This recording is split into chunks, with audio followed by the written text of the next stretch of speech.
It's time for Saturday Sports Scoreboard, hosted by David Heath on Radio Italia Uno 87.6. If sport's your passion, then you're in the right place.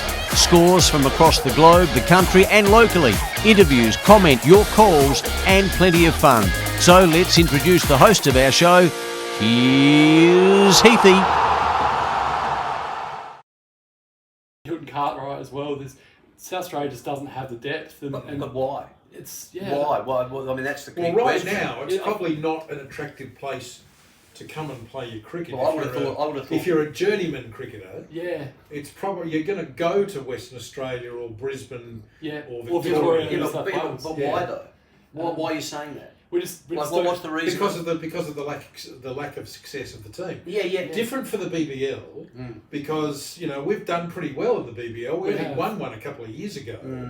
But in terms of the Shield, we're probably not an attractive proposition because of our win-loss. In terms of our record over the last surely decade. As a place to live, I would have thought the last 2 or 3 years it has exploded. I think it's a lot to do with our district system. I think because these sides like WA, Victoria, New South Wales, Queensland, they just keep developing good young kids, and a lot of that is we just don't have that strength of players in our district system, and as I said before, there's too many teams as well. So I feel they can't get rid of them. They can't. If you're a young guy who's been playing well and you're on the fringe of national selection, but you want to move on and you want to try and take that next step to get picked in the national team, do you come to Adelaide where living's fabulous and you'd get picked every week in our Sheffield Shield team, and you'd have an opportunity to make some tons.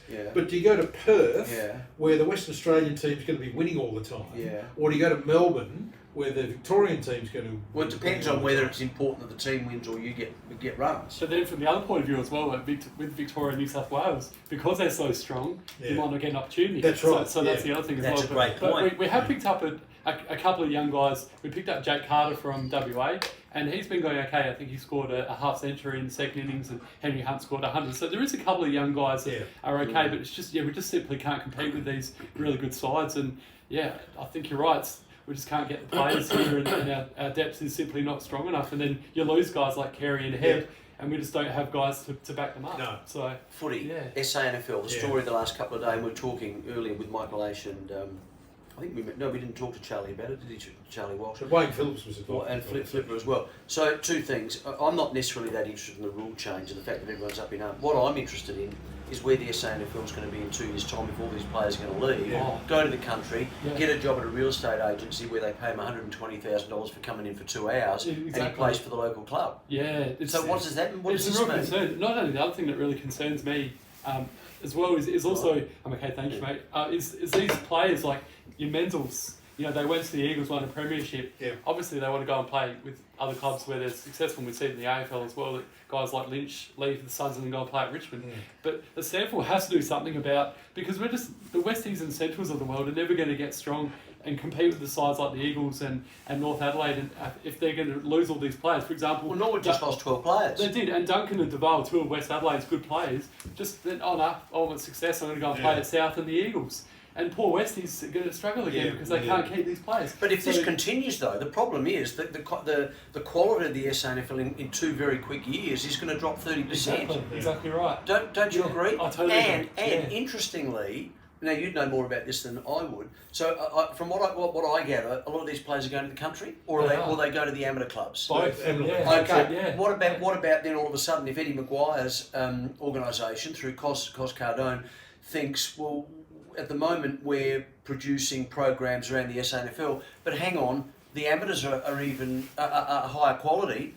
Why wouldn't they get the TV coverage? That's where I'm thinking it's going to end up. Here in Adelaide, that's not unknown.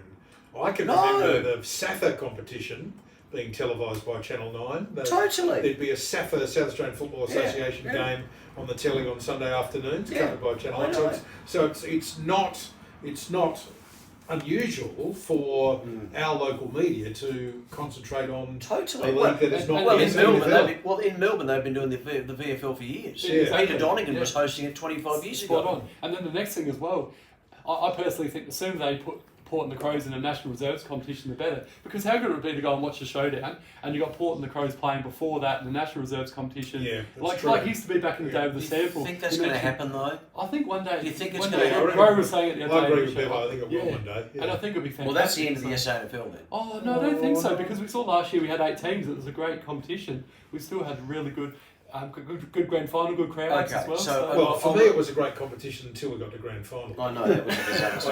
Okay, so I didn't actually take the scarf down off the door. I haven't been able to reach it at this stage because of my foot. When we were setting up this morning, it was all going well, and I said to Ron, what shots are there? Obviously we've got that camera up there, which is the 3 shot.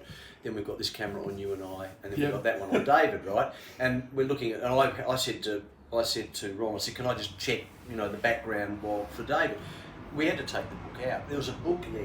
It was how to get on a bus without paying. I mean, honestly. Well, which I wrote. Yeah, I mean. And also how to get off the bus properly, maybe. That's a great one too. Now that hurts. I'm probably not going to be working back at Dave's house. That's all right. Sorry. And there was a whole range of DVDs we had to get rid of. I mean, it was really quite embarrassing. Hey, Bevo, just in a very general sense, because you're. But I did notice that some of it you actually put in your own bag. So just remember to take it out and put it in the bookcase before you go. Well, yeah. What was that? Hey, your podcast? Yeah, thanks, mate. Legends with Bevo. Okay, So, who's your latest interview? You've done some really good ones. I've been really fortunate, mate. The last person that I guess I put up on Facebook was Lisa Curry. Lisa Curry, Is she Lisa Curry Kenny or Lisa Curry? It's Lisa Curry. She's been remarried. Yeah. She remarried. Yeah. She's been through absolute hell and back, that lady, but she is so wonderful, and her attitude is incredible, and she's doing great things for her own business there as well. Want to continue this, but we've got to throw to a break. Can I do that this time? Do you do it this time? All right, okay, because it's something we're just practicing in case we have to do this again. Of course. So this is Saturday. Where do I look, Ron? Which camera? Do I look into your eyes or do I look into that into camera? Ron's eye. I look into this. Well, that's embarrassing. I've been looking into that for the last 4 hours. No, that's the broader picture though. That one. Oh, hang on. No, that's that's the light. You've been staring at my lamp for the last 2 hours. No wonder the whole show's been a disaster. Hey, Look at the race. Wow. Oh, yeah. The canter. Yeah. Oh, look at that. The hand in the air. Just need let's get into it. He'll be fine. Have you ever He'll get fined by been to a Melbourne Cup? Oh, Derby Day? Yeah, amazing. Stewards will fine him for that. Look at him, he's still going. But actually, who is that? Who was the jockey? Oh, James McDonald. Well, he won the first 2 races. He won the first 2, so that's at least his and great houses in the Melbourne Cup. Yes. Which he won in the race too. Correct. Yeah. Anyway, this is no use to any of our viewers because they can't see. We'll take a short break. This is Saturday Sports Scoreboard. We'll be back shortly.